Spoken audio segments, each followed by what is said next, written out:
Our next speaker is Mr. Tom Thomson, PhD. Richard Thomson has a PhD in microbiology with postdoctoral training in medical microbiology, public health, and laboratory medicine. He recently retired as Director of Laboratory Medicine, Northshore University HealthSystem, Evanston, Illinois, and Clinical Professor of Pathology at the University of Chicago Pritzker School of Medicine. Very impressive. His interest in history and the Grand Canyon was helped by his background in science, his tenure as board member of the History Center of Lake Forest, Lake Bluff, and 15 years of winter visits to Arizona. His talk will be on opportunity in technology and photography. Please welcome Mr. Tom Thomson.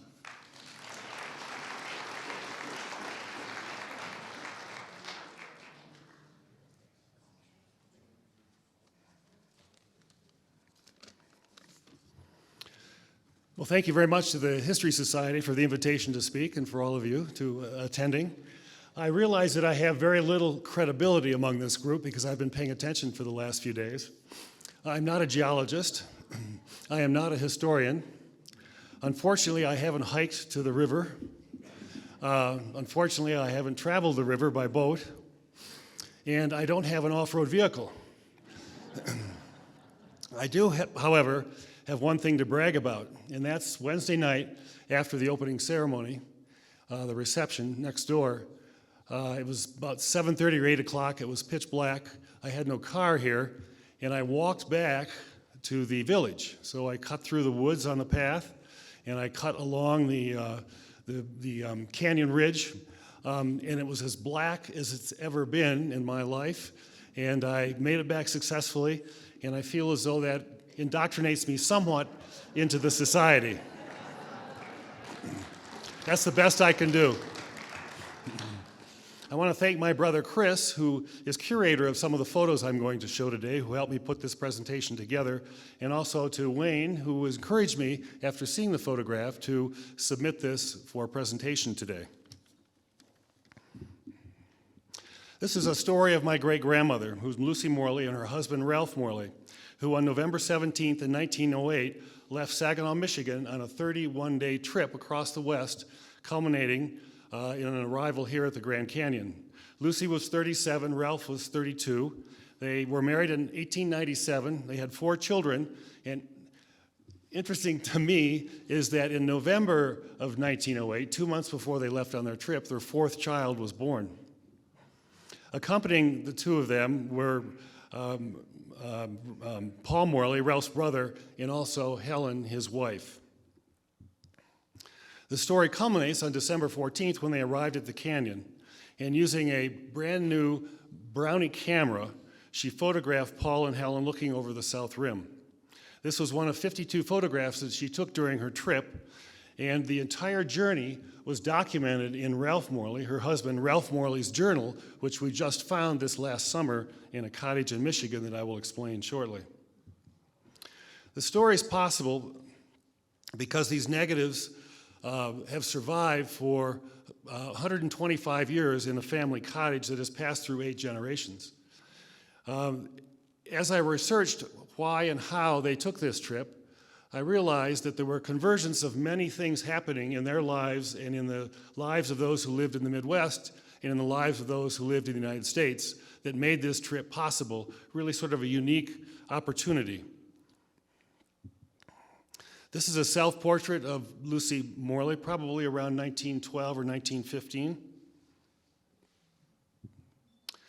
There were no early pictures of Ralph and Lucy that we've been able to find. This is a picture of them taken around 1940 when they were in their late 60s and early 70s. What I learned by researching this trip is the convergence of all these events that I just referred to. And if we look back at what was happening in the Midwest, we see that there was a boom in the economy of the Midwest, in addition to around the country. But there was lumber, and there was banking, and there was mining, and there was manufacturing to support all this boom in the Midwest. And it actually brought a wealth to the middle and upper middle class families in the Midwest. And they, for the first time, really had enough money after paying expenses to be able to do something in their leisure time, and to many this was to start traveling. They also were spurred on by the attitude of Teddy Roosevelt, who we heard earlier, took his Rough Riders down to Cuba, but also the fact that he took many national parks and national monuments while he was president. So I think there were 5 new national parks and 15 new national monuments while he was president. He also had a ranch out in the West where he raised cattle. He was a hunter, and he was a strong proponent of rugged Americans. And I think that with this ability to travel, people took this to heart and became rugged Americans. We also had the railroads that were beginning to spread throughout the West.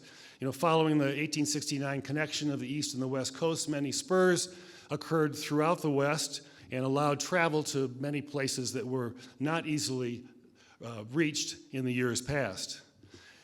Plus, amateur photography was just making its debut.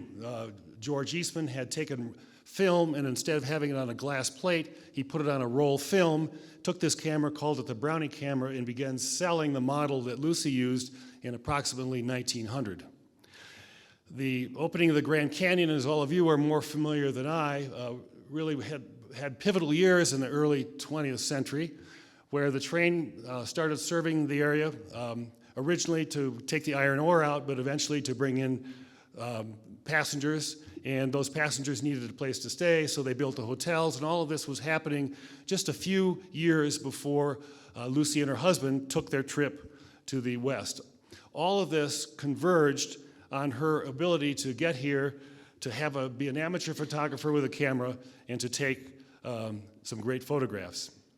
The camera that she used was a Brownie camera introduced in 1900, as I said, and it had a 2¼ inch by 2¼ inch negative that we have now over 1,000 of these restored and filed away that my brother Chris has taken care of. A next generation Brownie that she had later in her career, but not one that she used when she was here, is called the Kodak Pocket camera, and it actually folds up and goes into a pocket. Maybe one that Captain Kangaroo would have, because we have a copy of this camera. Or maybe the pockets were bigger back then, but it certainly wouldn't fit into my breast pocket these days. But it allowed for focusing, allowed for an f-stop, and allowed for a better rangefinder than those early cameras, which had none of that. So why Saginaw, Michigan? How could a couple from Saginaw, Michigan end up on the ridge, on the rim of the South Canyon? In 1908, Michigan was a booming city. In 1850, the population was a little over 2,500. In 1882, because of the lumber boom, the population was approximately 75,000. There were laborers and investors and financiers that all came into Saginaw to try to make a living. The lumber, the retail, the banking, mining, there was salt mining, there was coal mining, there was iron ore mining, and there was a newly sprouting sugar beet industry in and around Saginaw, Michigan. The Burroughs family, Lucy Burroughs, her family arrived in 1862 in Saginaw, and her father, George Burroughs, started the G.L. Burroughs and Company Bank. The Morley family arrived a year later, Ralph Morley, and Ralph Morley's father started a Morley Brothers hardware store soon after that. The Burroughs and the Morleys families prospered in Saginaw because of the booming economy that was present in the latter half of the 19th century. This is a picture approximately 1880 of the Morley Brothers retail store, and surprisingly to the right of this store, about 3 years later, it was expanded by 100,000 square feet. It was the second largest retail store in the United States outside of a store in New York City. This is the Burroughs homestead in Saginaw. That's George Burroughs parking his car of the 1885 out in front, and Lucy is one of the young girls, probably around 13 or 14 years old, sitting on the steps of the house. So how did we happen to learn all of this about this photograph and actually have the photograph available? In the 1880s, the lumber companies built railroads that went into the northern part of the southern peninsula of Michigan. And these railroads took supplies up and brought the lumber back down to the sawmills in the lower part of the state. The train was also used to take people north to vacation, and they vacationed there because the weather was cooler, it wasn't as hot and humid, and there were no cases of malaria this far north, at least to that point. And malaria was rampant in the lower Michigan area around Chicago, throughout the Midwest. This was a problem when you had people together with mosquitoes, and by taking their families north during the summer, they could avoid the malaria epidemic. The first Burroughs-Morley cottage was in 1876, and as I said before, this cottage has been in our generation, in my family, for 8 generations ever since, to this day. As each generation passed on, they left personal effects in the cottage, and the drawers and the cabinets and the basements and the attics would be sort of stuffed with these things as they moved on and new generations came in, and most generations ignored all of those, the refuse that previous generations had left. And I think it really started with our generation, where we began investigating these cabinets because we were trying to clean the place out. We didn't have any room to store our crud, and we certainly wanted to do that. And in what we found were handwritten journals dating all the way back to the mid-1800s that our ancestors had kept on a daily basis. And so George Burroughs and Edward Morley, whose lifespans are listed there, had daily journals that we found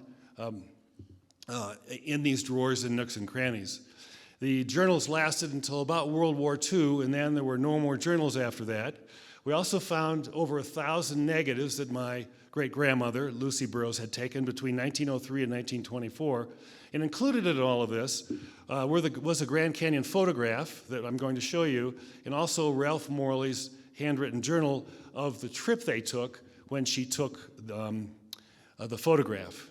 Now, the early cottages in this summer refuse were all tents, but soon after their first summer or two, they decided that this was a perfect place to spend many summers, and so they built log cabins, and this was one of the first log cabins that was built by Lucy's father, probably around 1880.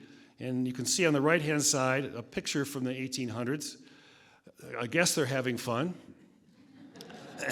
But none of them have malaria. That's the good news. And on the left-hand side is this same cabin today, which is still occupied. And actually, Libby Mundy, who owns this, is here today among all of you. And Lorenzo's son, George Burroughs, Lucy's father, had a cottage about 2 away, and this is Lucy lying in a hammock in front of her childhood cottage. You can see in the background. And unfortunately, that cottage is still there, almost in the same condition it was, 100 years ago.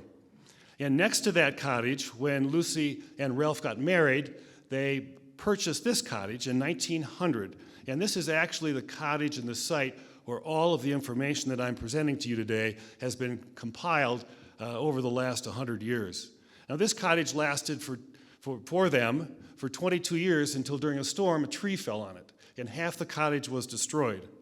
And in its place, a new cottage was built, and what was left of the old cottage was moved to the back. So you can see on the right-hand side, there's a white building. Well, that's the remainders of the old cottage that was moved to the back.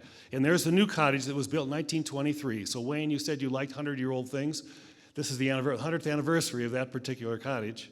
And you can see the porch on the left there. And if you look here, the porch is on the right. But this is the cottage today, exact same cottage. On the outside, there are new windows. There's been a paint job, and we have new shingles. The inside is exactly the same. And it has been accumulating family discard for over 100 years now that we all rifled through recently to clean the place out. And I have to thank my sister Morley Bland, who and her husband Fred, who did a lot of this organization. And you can see here we have a desk that has some bookshelves in it, and nearly all of those leather-bound books are journals from family members over the last 100 and some years. And as an example, you can see here, there's a journal from 1874 where Edward Morley, who was the founder of Morley Brothers, wrote down the income by month of Morley Brothers for the years 1870 two in 1873. So it's remarkable what's there if you take the time to finger through all of these journals and actually try to read their handwriting. Also, amongst the things that we found was in a bedroom that we don't use all that often. It's a small bedroom, and the bed was pushed up against the wall, and it blocked a cabinet. And we hadn't been in that cabinet forever, as long as I can remember. Well, my brother Stuart, who's here today, suggested that we pull the bed away and look in there, and in that cupboard were all these thousands of negatives that my other brother, Chris, restored and has filed away neatly for our use these days. One of the books of negatives was this Eastman photo album, and it's labeled Lucy B. Morley, but it's labeled Hay Fever Trips. And one of the hay fever trips was in 1908, where the arrow is, and this is the trip that included all the photographs from the West Coast and Arizona. So what about Lucy Burroughs, Morley? What grabbed her to be a photographer, an amateur photographer? Well, she was artistic. She played the harp, she played the organ, she sang, and she whistled. And as a matter of fact, her name among the native tribes was Whistling Girl. And you can see in the background there, I have a picture of the cottage, and there's a sign that hangs above the steps that says Nagamokwa, which is the Chippewa for Whistling Girl. We also learned through our ancestors that George Burroughs met George Eastman on a trip. And George Eastman convinced George Burroughs to invest in this photographic company, and he also convinced George's daughter, Lucy, to have a camera and to start taking pictures. So she did have the first Brownie camera and later had the pocket camera, and she has somewhat of a photographic legacy, as much as an amateur can have. She wasn't technically sophisticated. She didn't do her darkroom work. She didn't develop her film or print her pictures. But she did travel worldwide. She did have an eye for composition, and she took pictures of everyday life. And that was something that was unique back in those days. And because of the unique perspective that she had, about 50 of her prints have actually been taken by the George Eastman Museum to be part of their permanent collection. We're trying to document the meeting between George Eastman and George Burroughs, and here's a picture that Lucy took. And this shows George Burroughs second from the right, and we thought was George Eastman second from the left. It turns out it is not. We sent this to the George Eastman Museum, and they said this is not him, so we're still trying to prove this. Here are the cameras that she used, models of the cameras that she used. It's the one on the left, the box camera. The Brownie box there is the camera that she used to take the picture overlooking the South Rim. There she is playing the harp in her cottage in Michigan and playing the organ in her home in Saginaw, entertaining guests. Here's as part of her legacy is she liked panoramas, and she took pictures of people looking over an expanse from behind. She has many, many of those pictures, and we'll see this again in just a second. Ralph Morley, her husband, had this journal, and he documented the trip throughout the West and all the stops that you see. The final part of the trip ended up in Saginaw, Michigan, as I said, 31 days later. This is his journal. You can see that the mice are eating it from the bottom, the mold is dissolving it from the top, but everything on the inside has survived, and we were able to see what they did every day of their 31-day trip. Here's a map of the railroads that existed in 1910, and on top of that, we've superimposed their 5,000-mile trip with their little spur there up to the Grand Canyon, as you can see down to the south. During their trip, they stopped in Vancouver. This is the three of the four passengers. Lucy took the picture here. And they took a train from Oregon to California. Here's a picture of their train. Must be in California because the sun's out. In November, it's probably raining in Oregon, right? Here they are in Southern California, sitting on a beach. I haven't been able to identify these three. Looks like the Marx Brothers, but I'm assuming it's part of their traveling companions. And here they are in a car driving around Southern California. You can see the ocean in the background. There weren't the Santa Anas that day because they're all buttoned up against the cold. And here's the journal from December 14th. And Ralph Morley noted that Lucy and friends went to the canyon, said they went to the river. I'm not quite sure they went all the way to the river. And it was very wonderful and beautiful. And here's the picture of the Grand Canyon that she took. And you notice that she has a panoramic view of the canyon. She has a picture of the couple from behind. This is Ralph's brother and Ralph's brother's wife. And they seem to be focused on something down in the canyon that they're admiring. And of all the pictures she took on the trip, this is the only one that we can find that she took on the rim. And it happened to be the best exposed and the best composed picture, I think, of everything she took on her voyage. We've actually found the point where this picture was taken, near Hopi Point. I can't find the rocks that were in the foreground, but we can certainly line up all of the physical attributes of the background to show, almost precisely where they were standing when the photograph was taken. The next day, they called it horseback riding, but it looks like the mules to me that have been around here. And then they headed home through Albuquerque and Chicago, and when they got home, Ralph noted in his diary that the baby looked much larger than it was when they left. It was a different time. It was a different time.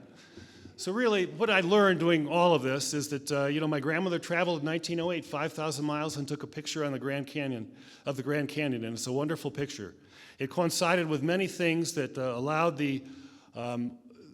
her to travel, to afford to travel, to be able to travel, and to have the ability to take this picture once she got here. Lucy Morley died in 1948 at the age of 77. The Grand Canyon photograph was rediscovered in 1974. Ralph Morley died in 1962 at the age of 86, and his travel journal was discovered just this past summer as we were trying to research all of the information revolving around this trip. The photograph still exists because we have this cottage, which has sort of been the dumping off point of all of our private possessions, for 150 years, and we didn't throw it away. And as a matter of fact, we're lucky that it was hard copy. If we were doing all this today with computers, all those hard drives and all those memory sticks probably would no longer be around, or would we be able to access them. And I really think that this photograph is probably one of the first taken by an amateur of traveling companions overlooking the south rim of the Grand Canyon. And the legacy of this is it started with this Brownie camera, and now we probably have 1 million pictures taken a day with all the cell phones as people stand on the ledge. So this is my story, and I've been very pleased to be able to share it with you, and thank once again the Historical Society for the invitation.